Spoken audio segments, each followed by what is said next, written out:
Hello and welcome everyone. स्वागत है आपका मेरे official YouTube channel agriculture success point पर। और आज से अपने थ्योरी क्लासेस स्टार्ट करने जा रहे हैं। इस प्लेटफॉर्म पे पहले मैंने जो सोयल साइंस की क्लासेज ली है, उनके अंदर जो मैंने सोयल साइंस पढ़ाई है वो मैंने कंपटीशन लेवल से पढ़ाई है। हालांकि जो वो क्लासेस थी उसके अंदर यदि आप देखोगे तो थ्योरी भी कवर हो रही थी, लेकिन कुछ स्टूडेंट्स ने मेरे को बोला कि जो आपके बीएससी एग्रीकल्चर के अंदर जो सोयल साइंस के चैप्टर लगते हैं उनको आप चैप्टर वाइज कराइए, तो उन्हीं क्लासेस को अपने स्टार्ट करने जा रहे हैं। अब सिर्फ थ्योरी क्लास के हिसाब से करवाऊंगा मैं आपको, कंपटीशन लेवल से मैंने करवा दिया है। और आप लोगों ने देखा होगा कि हमने IBPS AFO मेंस के सारे क्वेश्चन सोयल साइंस के कवर कर रखे थे। ठीक है, बस आपको मेहनत करनी है। मैंने मेरी तरफ से पूरी मेहनत करके आपको पढ़ाया है, तो अब आपकी बारी है कि आप पूरी मेहनत से उसको पढ़ें और अपने जो भी आप एग्ज़ाम देने बैठो उसके अंदर आप उसको क्वालिफाई कर पाएँ। ठीक है, आपका जो फर्स्ट ईयर का फर्स्ट सेमेस्टर होता है उसके अंदर सोयल साइंस का सब्जेक्ट लगता है फंडामेंटल ऑफ सोयल साइंस, जिसके अंदर लगभग 21 टॉपिक हैं। सेकेंड ईयर के सेकेंड सेमेस्टर में लगता है आपका जो प्रॉब्लमेटिक सोयल है वो, उसके अंदर आपके 10 टॉपिक हैं। और जो थर्ड ईयर के फर्स्ट सेमेस्टर में लगता है मैन्योर, फर्टिलाइजर, बायो फर्टिलाइजर, इसके अंदर आपके 24 टॉपिक्स हैं। तो आज से अपने फंडामेंटल ऑफ सोयल साइंस को स्टार्ट करने जा रहे हैं। इसके बाद में अपने प्रॉब्लमेटिक सोइल्स को करेंगे और उसके बाद में अपने मैन्योर, बायो फर्टिलाइजर उनको करेंगे कंप्लीट। ठीक है, तो फंडामेंटल ऑफ सोयल साइंस है, इसके अंदर आपके 21 टॉपिक्स हैं। एक बार स्टार्टिंग में इंट्रोडक्शन दे रहा हूँ क्लास का। ठीक है, 5-1 मिनट का इंट्रोडक्शन है कि अपने क्या क्या कवर करेंगे, और इसको सुनना भी आपके लिए बहुत ज़रूरी है क्योंकि इसके अंदर मैं आपको इंपॉर्टेंट चीज़ें भी बताऊँगा। अब देखिए, आपके टोटल 21 टॉपिक हैं। यदि आपके टॉपिक वाइज देखूँ मैं तो एक वीडियो ज़्यादा से ज़्यादा 10 मिनट की बन सकती है। ठीक है ना, तो इसीलिए जो आज का पहला जो लेक्चर है थ्योरी क्लास का, उसके अंदर अपने पहला और 5वां टॉपिक करने जा रहे हैं आपका, जिसके अंदर टॉपिक है आपका soil is a natural body, pedological and edaphological concept of soil. ठीक है, तो इस चैप्टर को आपको भी पता है, मैंने थ्योरी क्लास यदि आपने वो कंपटीशन लेवल वाली क्लास ले रखी है तो ये ज़्यादा से ज़्यादा 5 मिनट का टॉपिक है। ठीक है, 5 या 10 मिनट को में इसको ख़त्म कर सकते हैं, क्योंकि सोइल की डेफिनेशन पढ़नी है और पेडोलॉजी और डेफोलॉजी की डेफिनेशन पढ़ के उसके बारे में थोड़ा सा देखना है। ठीक है, सोइल प्रोफाइल इसके साथ मैंने ऐड क्यों किया, क्योंकि इसी से रिलेट करता है और साथ में इन दोनों को कंबाइंड करके अपना एक बढ़िया लेक्चर भी बन जाएगा। इसीलिए आज आपका पहला और 5वां टॉपिक अपने इस क्लास में कवर करेंगे। इसके बाद में आपका सेकंड टॉपिक होएगा, जिसके अंदर रॉक्स और मिनरल का क्लासिफिकेशन पूछा हुआ है। तो आपका प्रत्येक टॉपिक मैं आपको इस प्लेटफॉर्म पे करवाऊंगा। बस अब आपको सपोर्ट करने की ज़रूरत है। ठीक है, इस वीडियो को ज़्यादा से ज़्यादा शेयर कर देना, और जितने भी आपके एग्रीकल्चर कम्युनिटी से रिलेटेड स्टूडेंट्स जानकार हैं उनको ज़्यादा से ज़्यादा इस प्लेटफॉर्म से जोड़िएगा, ताकि ये अपना प्लेटफॉर्म, और आपकी सपोर्ट के कारण ही मेरे 270 सब्सक्राइबर हो चुके हैं। हालांकि 0 से स्टार्ट किया था, आप लोग सपोर्ट बहुत बढ़िया करे हो और आगे भी ऐसी सपोर्ट बनाए रखना। ठीक है, तो आज से अपना फंडामेंटल ऑफ सोइल साइंस को स्टार्ट करने जा रहे हैं, तो जल्दी से वीडियो को लाइक कर दीजिए एक बार। तो इस टॉपिक को मैं स्टार्ट करता हूँ। देखिए, पहला जो टॉपिक है वो है आपका soil is a natural body, pedological and edaphological concept of soil. हालांकि मैं दोबारा ये बात बोल रहा हूँ कि मैंने सोइल साइंस कंप्लीट आपको करवा दिया है। एक बार आप क्लासेस देख लीजिए, और मैंने यूट्यूब पे वो वीडियो भी डाली थी जिसके अंदर मैंने आपको बताया कि AFO के जो क्वेश्चन आए थे सोइल साइंस के, वो हमने क्लास के अंदर कवर कर रखे थे। ठीक है, और अब अपने स्टार्ट करने जा रहे हैं इस क्लास को, जिसके अंदर सिर्फ अपने थ्योरी बेस पे रखेंगे। अपने को ऐसा नहीं है कि हाँ ये कंपटीशन है, हालांकि जो पढ़ा रहा हूँ वो भी कंपटीशन के अंदर आएगा आपके, ताकि और मैं आपको जो पढ़ाऊँगा वो इस हिसाब से पढ़ाऊँगा कि इसके अंदर 70% आपको थ्योरी और 30% आपकी कंपटीशन लेवल की भी तैयारी होती रही। हालांकि 100% ही कंपटीशन लेवल के अंदर आता है ये, लेकिन मैं ये मानूंगा कि आप 30% कंपटीशन की तैयारी कर रहे हैं, क्योंकि जब अपने कंपटीशन लेवल की तैयारी कर रहे हैं तो उसमें अपने सारा जो माइंड सेटअप होता है वो सिर्फ शॉर्ट नोट्स पे होता है, लेकिन थ्योरी क्लास होती है तो उसके अंदर अपने को सारा पढ़ना पड़ता है। तो चलिए अपने स्टार्ट करने जा रहे हैं सोइल के बारे में। पहला जो टॉपिक है वो बोलता है कि soil is a natural body. अब इसका मतलब क्या है, तो इसका मतलब जानने से पहले अपने को सोइल के बारे में पता होना चाहिए।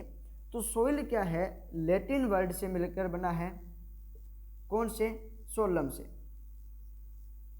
ठीक है, जो सोइल शब्द है वो लैटिन भाषा के सोलम से लिया गया है, जिसका मीनिंग क्या होता है, ग्राउंड या फ्लोर। ठीक है, हिंदी में बोलते हैं फर्श। एक और चीज़, ये जो क्लासेज ले रहा हूँ मैं, ये आप इसके अंदर आपको हिंदी और इंग्लिश दोनों के अंदर कराऊंगा, बाईलिंगुअल क्लासेज रहेगी। ठीक है, हिंदी मीडियम वालों को भी ये आसानी से समझ आएगा। पेडोलॉजी को पेडोलॉजी बोला जाता है, इडेफोलॉजी को बोला जाता है मृदा शास्त्र। ठीक है, तो जैसे जैसे आगे आएगा तो उसको बताता जाऊंगा। तो मृदा जो है वो सोलम लैटिन भाषा के, ठीक है, लैटिन भाषा के सोलम से लिया गया है, जिसका अर्थ क्या होता है, फर्श होता है। ठीक है, इंग्लिश में बोलते हैं ग्राउंड या फ्लोर। ठीक है, अब कई बार कंपटीशन के अंदर ये लैटिन भाषा वाला पूछ ले जाता है, सोलम से लिया गया है, इसका मीनिंग क्या होता है, ये पूछ ले जाता है। अब जब आपके थ्योरी के अंदर डेफिनेशन में पूछ लिया जाता है मृदा, और इंग्लिश में वो लिख के देते हैं सॉइल। ठीक है, और मैंने एक स्टूडेंट था, उससे पेपर भी मंगवाया था। ठीक है, तो उसने सेंड नहीं किया, वो कह रहा था कि शाम तक सेंड कर दूंगा। तो शाम तक यदि मेरे पास पेपर आ गया तो कल से जो क्लासेज रहेगी उसके अंदर मैं उस हिसाब से करा दूंगा, क्योंकि पहले जो था वो 100 मार्क्स का पेपर आता था, अब आपके मिड टर्म भी होने लगे, तो अब टोटली जो है 100 मार्क्स का पेपर होता है मिड टर्म को और सभी को मिला के। ठीक है, तो उस हिसाब से देखूंगा, क्योंकि पहले तो 2 नंबर की डेफिनेशन आती थी, अब शायद 2 नंबर की डेफिनेशन नहीं, 1 नंबर के अंदर पूछते होंगे, तो वो मैं एक बार पेपर एनालिसिस करके फिर आपको बताऊंगा। यदि मान लो आपसे मृदा के बारे में पूछा जा रहा है तो आप ये सीधी इसकी डेफिनेशन नहीं लिखोगे, पहले आपको ये बताना पड़ेगा कि मृदा जो है वो लैटिन भाषा के सोलम से लिया गया, जिसका अर्थ होता है फर्श। उसके बाद में आप डेफिनेशन स्टार्ट करना, इससे आपको 1 नंबर पूरा मिलेगा। 1 नंबर की आ रही तो 1 नंबर, 2 नंबर की डेफिनेशन आई है तो 2 नंबर आपको पूरे मिलेंगे। अब डेफिनेशन की बात करते हैं, तो सोइल क्या है, एक नेचुरल बॉडी है जो नेचुरल पेरेंट मैटर पर नेचुरल फोर्सेस के द्वारा जो है डेवलप्ड होती है। यदि हिंदी में परिभाषा की बात करें तो मृदा एक प्राकृतिक पिंड है जो प्राकृतिक पदार्थों पर प्राकृतिक बलों के प्रभाव से विकसित होती है। ये होगी इसकी हिंदी में डेफिनेशन। और ये आप ही समझते हो कि यदि अपने इस सिर्फ 2 लाइन की डेफिनेशन, 1.5 लाइन की डेफिनेशन लेके आ जाएंगे तो एग्जामिनर अपने को पूरे नंबर नहीं देगा। तो पहले आपको ये लिखना है, उसके बाद में लिखना है कि मृदा एक प्राकृतिक पिंड है जो प्राकृतिक पदार्थों पर प्राकृतिक बलों के प्रभाव से विकसित होती है। इंग्लिश में क्या लिखेंगे, soil is a natural body which are formed by natural forces on natural parent matter. ठीक है, ये होगी डेफिनेशन। इसके बाद में इसको नेचुरल बॉडी क्यों बोला जाता है, जो प्राकृतिक पिंड ही क्यों बोला जाता है। ठीक है, तो इसको प्राकृतिक पिंड इसलिए बोला जाता है क्योंकि इसके अंदर जो है सारी जो प्रोसेस होती है वो क्या होती है, नेचुरली होती है। जो आपकी रॉक्स होती है, पेरेंट मैटर होता है, वो नेचुरली होता है। उसके बाद में नेचुरल फोर्सेस लगते हैं, जैसे हवा के द्वारा, पानी के द्वारा, वो क्या है, छोटे छोटे मैटर के रूप में जो है अपने को मिलती है, और आगे जाके वो क्या बन जाती है, एक सोइल बन जाती है। इसलिए इसको क्या बोला जाता है, नेचुरल बॉडी बोला जाता है, प्राकृतिक पिंड बोला जाता है, क्योंकि इसके अंदर क्या है, कोई भी ह्यूमन एक्टिविटी नहीं होती है, सारी नेचुरल प्रोसेस होती है। ठीक है, इसके बाद में अपने बात करते हैं कुछ साइंटिस्ट की जो सोइल साइंस से रिलेटेड हैं और आपके थ्योरी एग्जाम के अंदर भी पूछे जाते हैं।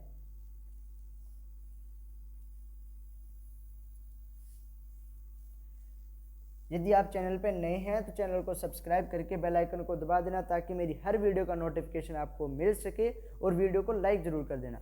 और कोई भी आपका डाउट हो तो आप कमेंट बॉक्स में लिख देना। देखिए, अपने बात करने जा रहे हैं साइंटिस्ट की। यदि मैं बात करूं सोइल साइंस की, तो फादर ऑफ सोइल साइंस की बात आएगी। ठीक है, तो फादर ऑफ सोइल साइंस कौन है, मृदा विज्ञान के जो पितामह कहे जाते हैं वो कौन है, वीवी डोकुचे।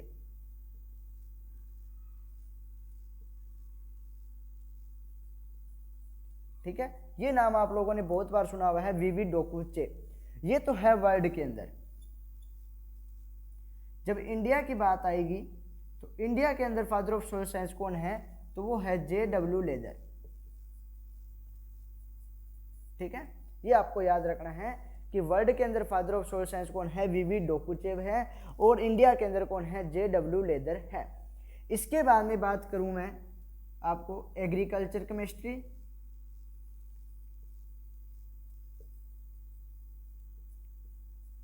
ठीक है, और फर्टिलाइजर केमिस्ट्री।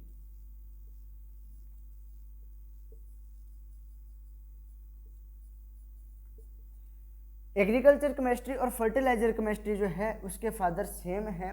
ठीक है, ठीक है। कृषि रसायन और जो उर्वरक रसायन है उसके फादर की बात करूं तो इंडिया के अंदर तो यही रहेंगे JW लेदर। लेकिन जब वर्ल्ड की बात आएगी तो वर्ल्ड के अंदर कौन होंगे, JV लिविंग। ठीक है, ये नाम आपको अच्छे तरीके से याद होने चाहिए, बच्चे बहुत कंफ्यूज होते हैं। एग्रीकल्चर केमिस्ट्री का पूछा जाए तो और फर्टिलाइजर केमिस्ट्री का इंडिया के अंदर कौन है, JW लेदर। और वर्ल्ड की जब बात आएगी तो JB लिविंग आएगा। JB लिविंग जो है वो इसका आंसर होएगा। फर्टिलाइजर और एग्रीकल्चर केमिस्ट्री के फादर जो है वो सेम ही है। उसके बाद में आती है सॉइल केमिस्ट्री।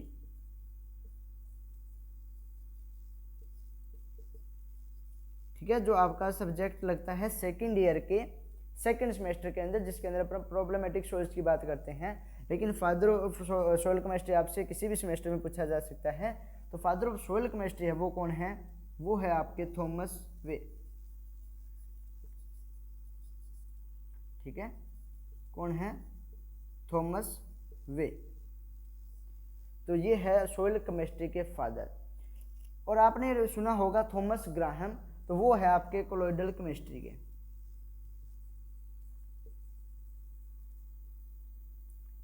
ठीक है, कोलोइडल केमिस्ट्री के हैं थॉमस ग्राहम।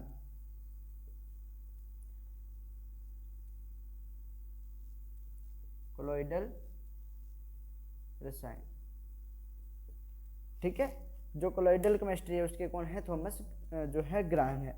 ये है फादर ऑफ सोयल साइंस से रिलेटेड जो भी है।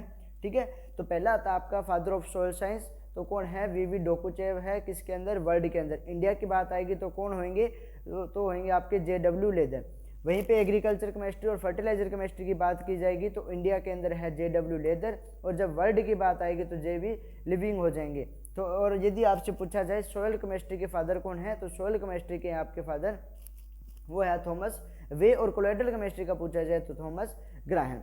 ये हो गए फादर ऑफ जो भी आपके सॉइल साइंस के अंदर पूछे जाते हैं मेन इंपॉर्टेंट। ठीक है, इसके बाद में अपने पढ़ते हैं पेडोलॉजिकल और इडेफोलॉजिकल कंसेप्ट।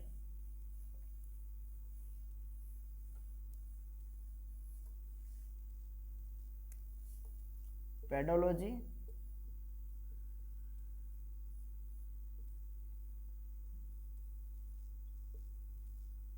ठीक है, और इडेफोलॉजी।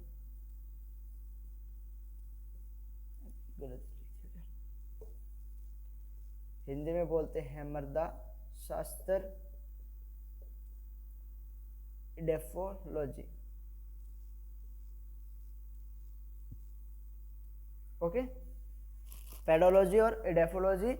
ठीक है, पेडोलॉजी को हिंदी में पेडोलॉजी बोला जाता है, इडेफोलॉजी को मृदा शास्त्र बोला जाता है। अब देखिए, जो पेडोलॉजी है वो किससे लिया गया है, वो लिया गया है ग्रीक वर्ड से। और इडेफोलॉजी है वो भी ग्रीक वर्ड से लिया गया है।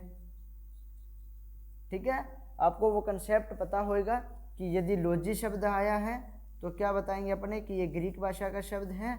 और यदि आपको दिया हो कल्चर तो वो कौन सी भाषा का है, वो है आपका लैटिन भाषा का। ठीक है, तो याद रखना है कल्चर वाला लैटिन का होता है, लॉजी वाला ग्रीक का होता है। एक अपवाद है वो कौन सा है, वो है आपका पोमोलॉजी। ठीक है, ये लैटिन और ग्रीक दोनों का होता है, क्योंकि लॉजी लगाया तो अपने ग्रीक पे टिक कर देते हैं, जबकि ये क्या होता है, लैटिन और ग्रीक दोनों भाषा का होता है, क्योंकि पोमम जो है वो लैटिन से लिया गया है और लॉजी जो है वो ग्रीक भाषा से लिया गया है। अब देखिए, जो पेडोलॉजी है वो दो ग्रीक वर्ड से मिलकर बना है, कौन से, पेडोन और लोगस। ठीक है, पेडोन और लोगस। पेडोन का अर्थ क्या होता है, सॉइल यानी मृदा, और लोगस का अर्थ क्या होता है, टू स्टडी। ठीक है, यहीं पे जो ग्रीक वर्ड कौन कौन से हैं, एक तो है आपका एडेफोस और एक है आपका लोगस। ठीक है, एडेफोस और लोगस। एडेफोस का अर्थ क्या होता है, एडेफोस का अर्थ होता है सॉइल और लोगस का अर्थ होता है टू स्टडी। फिर अपने दिमाग में आया कि सर इसके अंदर भी मीनिंग ये निकला सोइल और टू स्टडी, इसके अंदर भी सोइल और स्टडी, मतलब सोइल का अध्ययन करना हो गया, मृदा का अध्ययन करना ही हो गया, दोनों का मतलब। ठीक है, तो इसको अलग अलग क्यों लिखा। अब देखिए पेडोलॉजी और इडेफोलॉजी यानी पेडोलॉजी और मृदा शास्त्र अलग अलग लिखा है तो उसका कुछ मतलब भी होएगा। तो देखिए पेडोलॉजी जो है उसकी डेफिनेशन क्या होती है कि जब अपने जो सोइल है, मृदा है, उसके निर्माण भी, उसकी उत्पत्ति कैसे हुई, ठीक है, उसका वर्गीकरण कैसे हुआ है, वो कैसे वितरित हुई है, उसकी मैपिंग कैसे की गई है, उसका सर्वे कैसे किया गया है, इसके बारे में जब अपने अध्ययन करेंगे तो उसको बोलेंगे पेडोलॉजी। IBPS AFO 2024 के अंदर ये क्वेश्चन आया था। ठीक है, पेडोलॉजी की डायरेक्ट डेफिनेशन पूछी हुई थी। जो मृदा शास्त्र है वो क्या होती है, जब मृदा का अध्ययन उच्च वर्गीय पादपों के संदर्भ में किया जाता है तो उसको बोलते हैं अपने इडेफोलॉजी। ठीक है, तो मैं डेफिनेशन हिंदी में बता दूंगा, इंग्लिश में यहाँ पे लिख दूंगा। ठीक है, और यदि दोनों की मैं इंग्लिश बोल देता हूँ, ठीक है, लिखेंगे तो वापस रफ करना होता है, वही है, आपको बता दूंगा तो सीधे आपको समझ आ जाएगा। देखिए पहले मैं इंग्लिश में दोनों की डेफिनेशन लिखा देता हूँ, फिर हिंदी में लिखाऊंगा। पेडोलॉजी की डेफिनेशन क्या होती है, study of soil science in reference of soil classification, ठीक है, distribution, origin, mapping, soil survey is called pedology. ठीक है, दोबारा सुन लीजिए, study of soil science in reference of origin, classification, distribution, mapping and soil survey is called pedology. ठीक है, edaphology की डेफिनेशन क्या बनेगी, study of soil science, study of soil in reference of higher plant that is called edaphology.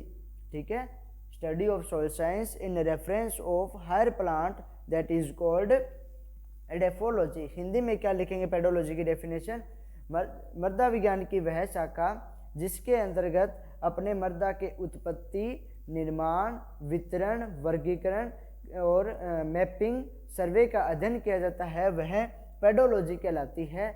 Edaphology की definition क्या लिखेंगे, मृदा विज्ञान की वह शाखा जिसके अंतर्गत मृदा का अध्ययन उच्च वर्गीय पादपों के संदर्भ में किया जाता है वो कहलाती है आपकी इडेफोलॉजी, मृदा शास्त्र।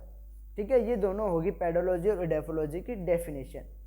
अब देखिए इसके बाद में इडेफोलॉजी क्या बोलती है, इडेफोलॉजी बोलती है, सॉरी पेडोलॉजी बोलती है कि सोइल क्या एक नेचुरल बॉडी है।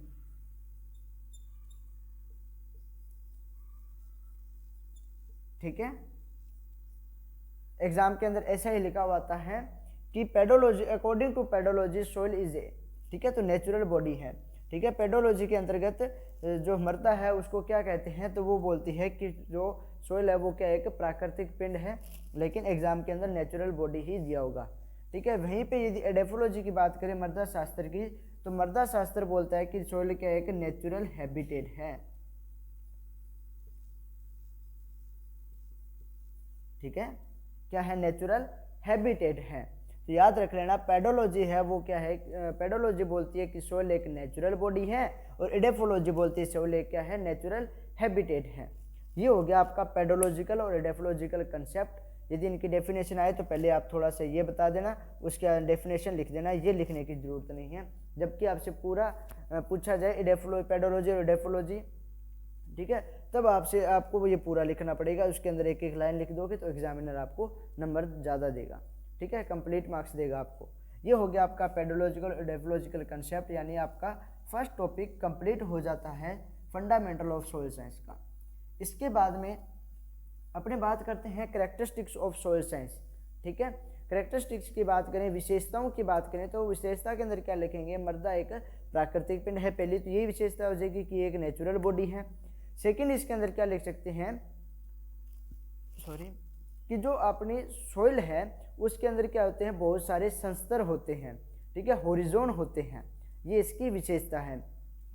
थर्ड इसके अंदर लिख सकते हैं कि ये जो मृदा होती है वो एक पादप वृद्धि के लिए एक बहुत ही बढ़िया माध्यम होता है। ठीक है, इसके अंदर सभी प्रकार के पोषक तत्व और खनिज मिलते हैं, मिनरल्स और प्लांट न्यूट्रिएंट्स जो है प्लांट ग्रोथ के लिए जो है इसके अंदर अवेलेबल होते हैं। ये हो जाएगी 2-3 विशेषताएं। अब जो है अपने स्टार्ट करने जा रहे हैं सोइल प्रोफाइल। सोइल प्रोफाइल क्या होती है, देखिए सोइल प्रोफाइल जो है, पहले इसका डायग्राम बनाते हैं। पहले आप इसके डायग्राम को देख लीजिए जो गूगल दिखाता है, उसके बाद में अपने बनाएंगे, क्योंकि एग्जाम के अंदर आपका डायग्राम पूछा जाता है। तो आप लोगों ने देख लिया होगा एक बार पेडोलॉजी जो सोइल प्रोफाइल है उसका डायग्राम। अब अपने इसका डायग्राम देखते हैं।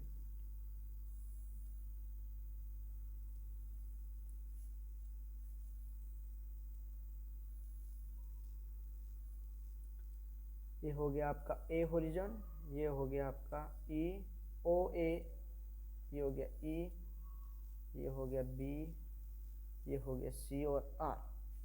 ओके,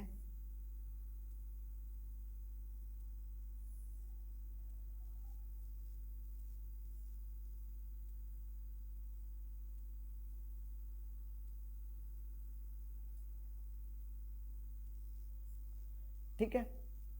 इसके अंदर लिख लेते हैं ओ ए ई को बोला जाता है A2, फिर बी सी और आर। ठीक है, सोइल प्रोफाइल को अच्छे से पढ़ लेना। ये आपके एग्जाम के अंदर बहुत बार क्वेश्चन पूछा जाता है, क्योंकि इसके अंदर क्या आपके ये 2 नंबर की डेफिनेशन में पूछा जाएगा, तो तब तो इसकी डेफिनेशन बतानी है। और यदि आपके पहले 4 नंबर के आते हैं, शायद अब 3 नंबर के आने लगे होंगे आपके, तो यदि 3 नंबर में पूछा जाता है तो सोइल प्रोफाइल बनानी भी पड़ेगी, इसका डायग्राम पूछा जाता है। और ये 12th वालों के डायग्राम भी आता है अभी, ठीक है, यदि कोई 12th का स्टूडेंट क्लास ले रहे हैं तो। अब देखिए ओ की बात करूं तो ये क्या होता है, कार्बनिक संस्तर होता है। क्या होता है, कार्बनिक संस्तर होता है। और सोइल प्रोफाइल को बोला जाता है मृदा परिच्छेदिका।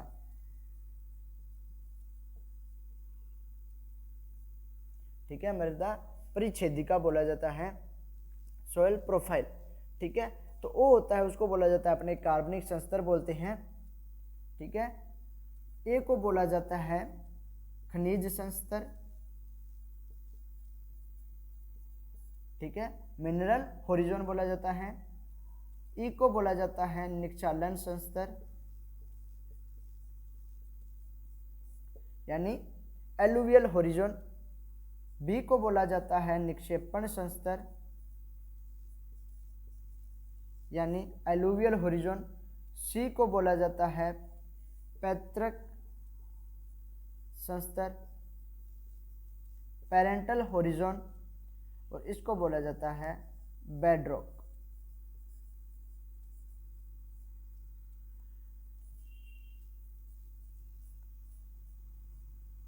ठीक है, ये आपकी सोइल प्रोफाइल का डायग्राम हो गया। एग्जाम के अंदर आपको ऐसे नहीं बनाना है, एग्जाम के अंदर मैं 2-3 पॉइंट और लिखा रहा हूँ, वो भी बना के आ जाना, ताकि एग्जामिनर को डायग्राम में समझ आ जाए, वो आपकी थ्योरी पढ़ेगा ही नहीं। तो ये होगी सोइल प्रोफाइल। लेकिन इससे पहले अपने डेफिनेशन की बात करते हैं कि मृदा परिच्छेदिका की डेफिनेशन क्या है। देखिए, जब मृदा के ऊपरी धरातल से, ठीक है, ऊपरी धरातल से पैतृक पदार्थ तक एक ऊर्ध्वाधर कट लगाया जाता है, तो उसके अंदर अपने को बहुत सारी परतें दिखाई देती है। इसी को बोला जाता है मृदा परिच्छेदिका। सिंपल सी साधारण सी डेफिनेशन होगी कि हिंदी के अंदर मृदा के ऊपरी धरातल से पैतृक पदार्थ तक, ठीक है, जो एक ऊर्ध्वाधर कट लगाया जाता है, तो उसके अंदर बहुत सारी परतें दिखाई देती हैं, बहुत सारे संस्तर दिखाई देते हैं। इसको सम्मिलित रूप से अपने मृदा परिच्छेदिका बोलते हैं।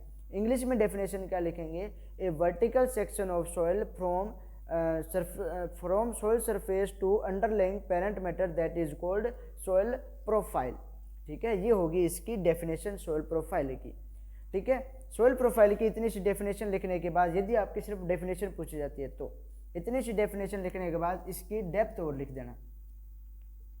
अब ये चीज़ें मैं क्यों बता रहा हूँ, ये कंपटीशन में तो काम आती है। यदि आप थ्योरी के अंदर उसकी डेफिनेशन लिख के एक आधा पॉइंट इससे रिलेटेड बढ़िया लिख देते हैं, तो एग्जामिनर वहाँ पे आपको पूरे नंबर देने की कोशिश करता है, वो आपके 1/4 या 1/2 मार्क्स काटता नहीं है।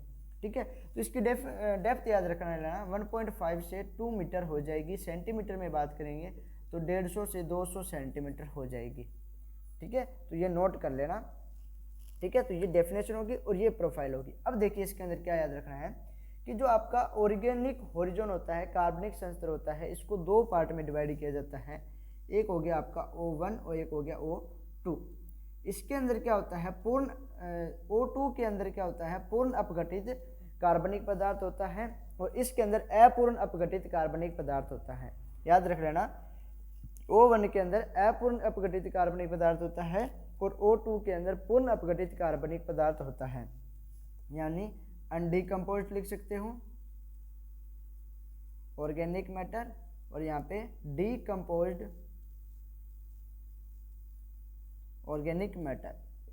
ठीक है, उसके बाद में ए होरिजोन आता है। ए होरिजोन के अंदर क्या याद रखना है, इसको खनिज संस्तर बोला जाता है, मिनरल होरिजोन बोला जाता है। और इसके अंदर आपको याद क्या रखना है, ये क्या होता है, खनिज सोइल, खनिज मृदा का सबसे ऊपरी संस्तर होता है। ठीक है, टॉप मोस्ट होरिजोन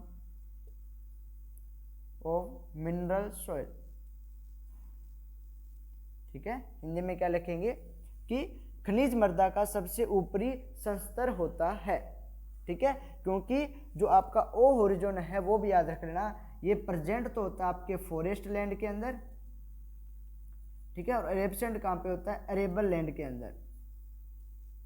ठीक है, मतलब क्या लिखेंगे कि जो आपकी वन भूमि होती है उसके अंदर तो कार्बनिक संस्तर होता है, और जो कृषि भूमि होती है उसके अंदर कार्बनिक संस्तर नहीं होता है।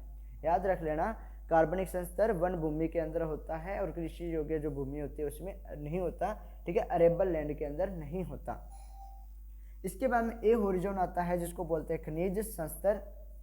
खनिज संस्तर के अंदर एक हो गया कि खनिज मृदा का सबसे ऊपरी संस्तर हो गया।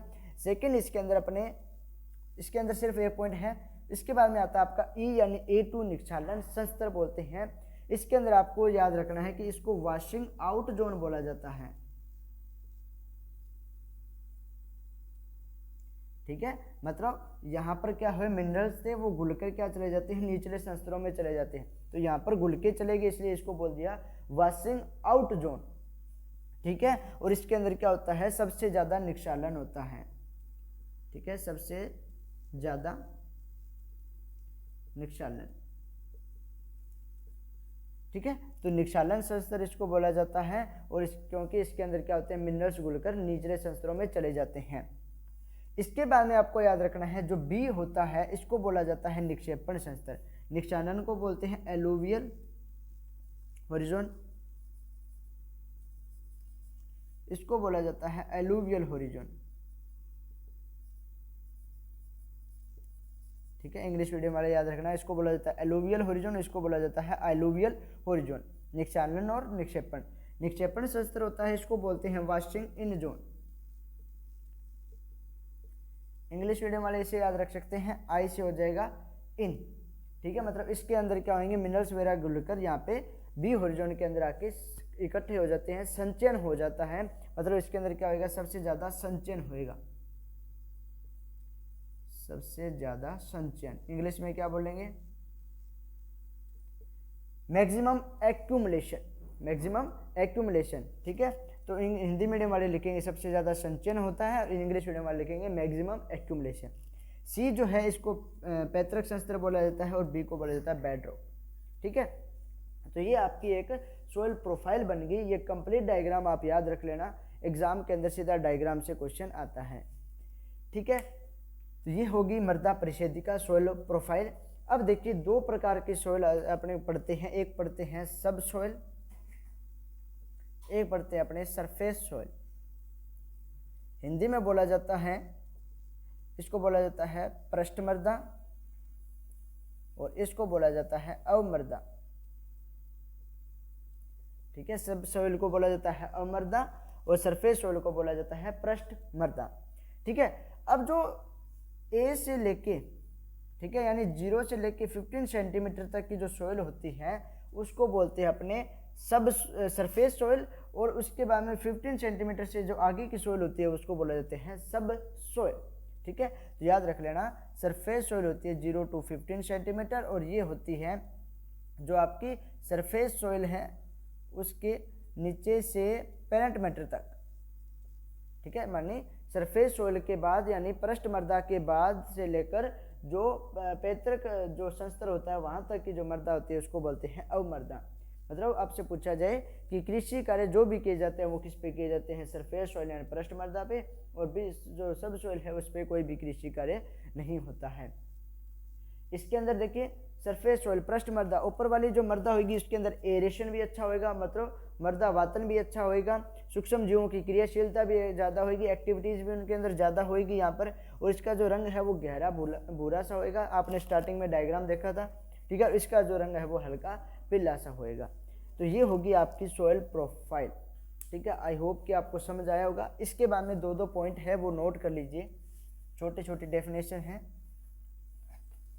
जो एग्जाम के अंदर पूछी जाती है। देखिए, पहले आता है सोलम, ठीक है, एक आता है रिगोलिथ, एक आता है रिगोसोल, और एक आता है आपका फ्रोसलाइस।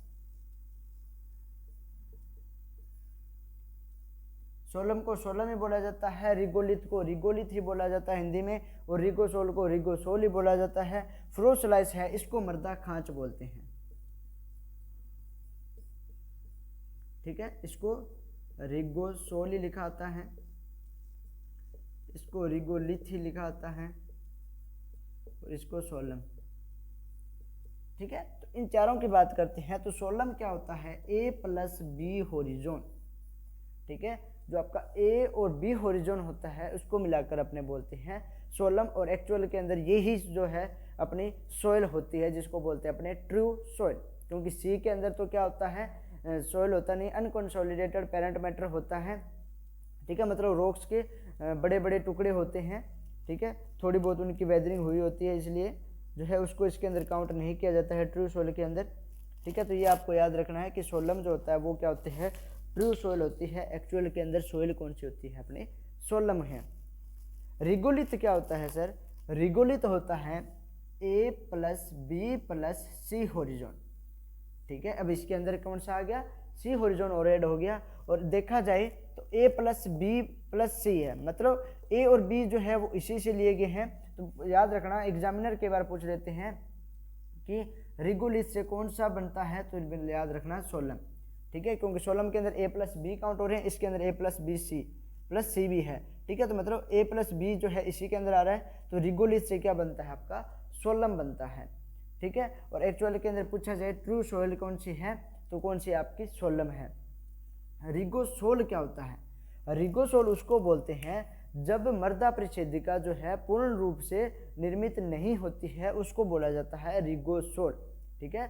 जब मृदा पूर्ण रूप से विकसित नहीं होती है उसको बोलते हैं regosol. Soil profile can not be developed, इसको ठीक है, तो उसको बोलेंगे रिगोसोल, ठीक है। मृदा परिच्छेदिका का निर्माण न होना क्या कहलाता है, रिगोसोल बोला जाता है। कई बार ऐसी भी डेफिनेशन लिख देते हैं कि मृदा परिच्छेदिका का पूर्ण रूप से विकसित न होना क्या कहलाता है, रिगोसोल कहलाता है, या पूर्ण रूप से निर्माण न होना। फ्रोसलाइस क्या होता है, फ्रोसलाइस क्या होता है कि 0 से 15 centimetre top layer of, Hindi में भी डेफिनेशन लिखाऊंगा इसकी, 0 to 15 centimetre top layer of 1 hectare land that is called फ्रोसलाइस, ठीक है। हिंदी के अंदर इसकी डेफिनेशन क्या बनेगी, मृदा खांच की, 1 हेक्टेयर भूमि की 0 से 15 सेंटीमीटर की ऊपरी परत को मृदा खांच बोला जाता है। 1 हेक्टेयर भूमि की 0 से 15 सेंटीमीटर ऊपरी परत को मृदा खांच बोला जाता है, फ्रोसलाइस बोला जाता है। इंग्लिश मीडियम वाले क्या डेफिनेशन लिखेंगे, 0 to 15 centimetre top layer of 1 hectare land that is called furrow slice. इसका वेट ही पूछे लिया जाता है एग्जाम के अंदर, तो आपको ये वेट याद रखना है। तो इसका वेट कितना होता है, 2.24 × 10⁶ kg पर हेक्टेयर, ठीक है। मृदा खांच का जो है द्रव्यमान पूछा जा सकता है, वेट पूछा जा सकता है, तो कितना होता है 2.24 × 10⁶ kg पर हेक्टेयर। ये जो है आपके हो गया पहला और जो आपका 5वां टॉपिक वो, ठीक है। फर्स्ट और 5th टॉपिक है आपका फंडामेंटल ऑफ सोइल साइंस का, वो कंप्लीट हो गया है। यदि आप चैनल पे पहली बार आए हैं तो चैनल को सब्सक्राइब करके बेल आइकन को दबा देना, और आप सभी का सपोर्ट इसी तरह बनाए रखना, और इस वीडियो को ज़्यादा से ज़्यादा शेयर कर देना जितने भी आपके स्टूडेंट जानकार हैं। Thank you.